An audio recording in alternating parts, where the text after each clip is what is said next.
Salut les renards, c'est FoxPy, on se retrouve aujourd'hui pour le 152e épisode de la playlist Algorithme en Python et on va voir la structure de données qui s'appelle les fils, en anglais les queues. Alors c'est très simple, ça ressemble à une liste, sauf que le premier élément qui est entré devra être le premier élément à en sortir, on ne pourra pas supprimer d'autres éléments et on devra faire ça à chaque fois. Donc regardez, ici je prépare une file dans laquelle j'ajoute l'élément 1, puis l'élément 2, puis l'élément 3. Alors les fils, elles respectent, comme je le disais, la règle FIFO, donc first in, first out, le premier entré, le premier sorti. Ici, le premier élément à être entré, c'est le 1, donc ce devra être le premier à en sortir. Le deuxième élément à être entré, c'est le 2, il devra donc être ici le suivant à sortir. Et enfin, le troisième élément à être entré, c'est le 3, donc il devra être le troisième à en sortir. Que va-t-on voir dans cet épisode? On va voir comment ajouter un élément à la file, on va voir comment retirer un élément de la file, on va voir comment tester si la file est vide, on va voir comment calculer la longueur de la file, on va voir comment renvoyer la file sous forme de chaîne de caractères, on va voir comment renvoyer le minimum et le maximum de la file, on va voir comment rechercher un élément dans la file, et on va voir comment réinitialiser la file. Si vous avez suivi l'épisode sur les piles, vous constatez que ce sont les mêmes méthodes, sauf que cette fois-ci, on va les exploiter pour la logique d'une file. Donc c'est parti, on se retrouve sur Visual Studio Code. On va commencer par importer la librairie 6 qui va nous permettre d'instancier la taille maximale de notre liste si jamais l'utilisateur ne la spécifie pas. Donc ici, ensuite, je vais créer la classe file et on va instancier le constructeur init qui va prendre en paramètre max size qui sera égal à none de base.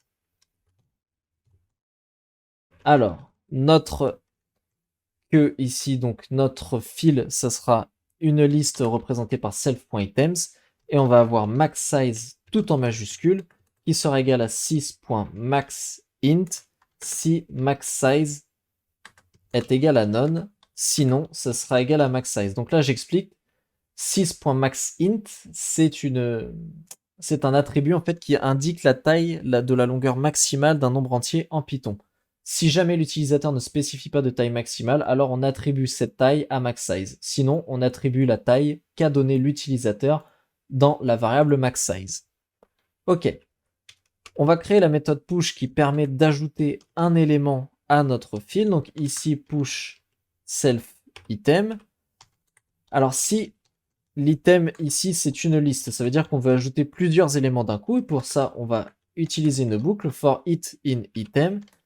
Si on ne dépasse pas la longueur de la taille de la file, donc si length de self.items est inférieur à self.maxSize, à ce moment-là, on peut ajouter self.it, enfin on peut ajouter it à self.items grâce à la méthode append. Sinon, on fait un break ici, ça veut dire qu'on va casser la boucle, on ne continue pas d'ajouter des éléments, puisque cela signifiera que l'on a atteint la taille maximale de notre file. Sinon, donc si on a un item simple, donc soit un nombre, soit une chaîne de caractères par exemple, on peut faire self.items ici inférieur à self.maxSize. Donc là, on reteste si notre file est pleine ou non. Si elle n'est pas pleine, alors on peut ajouter l'item, donc self.items.append item. Sinon, on va lever une erreur, raise index error, et là on va indiquer que la file est déjà pleine. Hop, petite typo ici.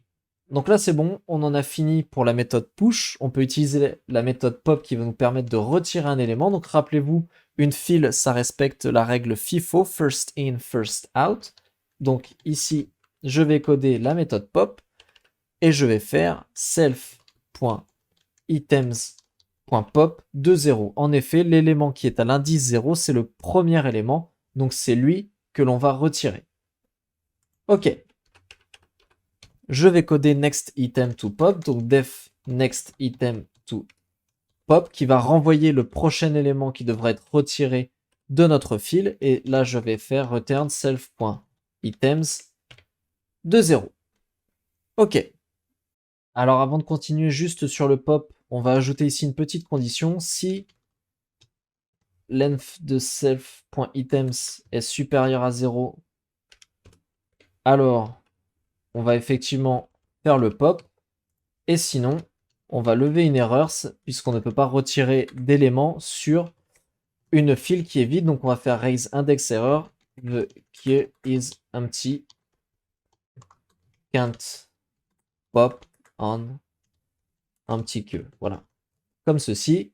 Donc si la file n'est pas vide, on retire l'élément. Si elle est vide, on soulève une erreur. Ok, on va créer la méthode isEmpty qui permet de tester si la file est vide. Donc def isEmpty self.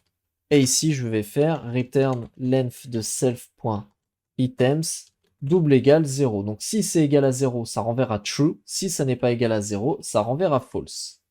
Hop, je vais remonter un petit peu tout ça. On va coder la méthode length, donc qui va nous permettre de renvoyer la longueur de la file. Donc pour ça, on va faire length de self.items. On va coder la méthode str qui va nous permettre de renvoyer la file sous forme de chaîne de caractères. Donc pour ça, on va créer la méthode underscore underscore str underscore underscore. Et on va faire return de self.items. Et tout ça, on va le mettre dans la méthode str. Ok.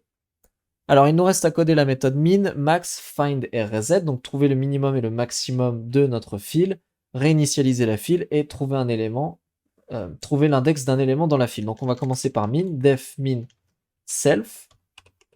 Et là, ce qu'on va faire, c'est return min de self.items. Donc, on renvoie la valeur minimale de notre liste qui représente notre file. Ici, on va faire def max. Alors, hop, je vais réduire un peu les espaces ici. C'est bon, on est bien à 3. Def max self. Ici, je retire l'espace. Je vais un peu trop vite. Et on va faire return max de self.items. Donc, il nous reste deux méthodes à coder. La méthode find. Donc, ici, find qui va prendre en paramètre self et item. Item, c'est l'élément dont on veut l'index dans la file. Et pour ça, on va tout simplement faire return self.items.index item. Ok. Il ne nous reste plus qu'à coder le reset, donc def reset self, et là ici, tout simplement, on va remettre self.items comme si c'était une liste vide. Donc là, on en a terminé avec les fils, donc les queues. On va pouvoir tester notre code pour voir si cela fonctionne. Alors, nous voici sur le fichier testqueue.py, et là, on peut voir une première chose lorsque j'essaie d'importer ma file depuis le module queue. On voit ici que file est grisé. Pourquoi? Eh bien parce que la classe ou le module file existe déjà, et du coup, Python, comment dire, ne comprend pas ce qu'il doit faire. Donc pour ça, pour régler cette problématique, ici, on va devoir passer le nom en anglais et on va devoir l'appeler que. Donc là, si je mets à présent que ici, hop, ça va fonctionner correctement. Donc je vais créer ma queue, je vais ici l'appeler que comme ceci, et puis on va lui donner une taille maximale de 10. À présent, je vais faire un push et je vais lui passer les éléments 0, 1, 20, 34, 52. Et là, déjà, on va faire un premier print de la file pour voir si cela fonctionne bien. Donc 0, 1, 20, 34, 52, ça fonctionne bien. On va tester la méthode push, mais cette fois-ci pour un seul élément. Donc q.push, et là, on va ajouter le 68. Ok. On va faire un print de Q. Ensuite, on va retirer un élément, puis on va en retirer un deuxième, et on va faire un print de Q. Alors, regardons ça. Donc, on a notre file ici, ensuite on ajoute le 68, ensuite on retire deux éléments, mais dans une file, on retire les premières entrées, donc on a retiré le 0, puis on a retiré le 1, donc on se retrouve avec 20, 34, 52, 68. Ici, je peux afficher la taille de ma file, donc pour ça, je vais faire appel à la méthode length de Q, à la méthode Q.length, comme ceci. Ce qu'on peut faire, c'est afficher le prochain élément qui doit pop, donc qui doit sortir de la file. Donc q.next item to pop. Et puis là, hop, je vais refaire une petite exécution. Donc on voit que la taille de la file ici, elle est de 4, donc c'est bien ça. Et le prochain élément qui doit sortir, c'est le 20.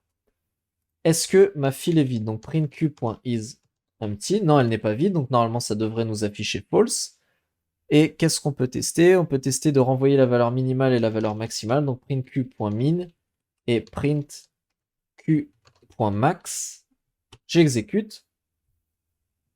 Donc on voit false, en effet, notre fil n'est pas vide. La valeur minimale c'est 20, la valeur maximale c'est 68, donc c'est plutôt pas mal. Ce que je vais faire, c'est que je vais faire un q.reset, donc je vais réinitialiser la file, et ensuite je vais faire un q.isEmpty pour voir s'il me dit bien que la file est vide. Alors si je l'affiche pas, forcément ça ne l'affichera pas. Logique élémentaire, voilà, donc true.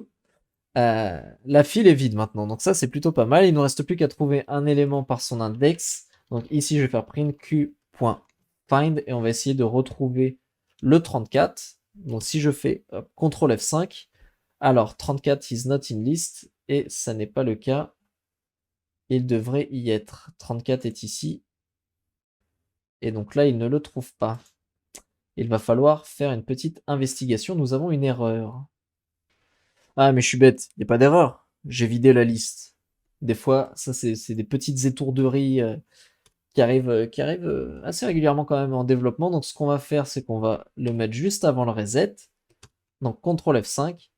Et là, il nous donne le 1, c'est-à-dire que le 34 est à l'indice 1. Donc là, on a testé toutes les méthodes, je crois, des fils. Donc, vous avez vu un petit peu comment ça fonctionne. J'espère que cet épisode vous a plu. Si c'est le cas, n'hésitez pas à liker et à vous abonner. On se retrouve à très bientôt pour parler des listes chaînées simples et des listes chaînées doubles.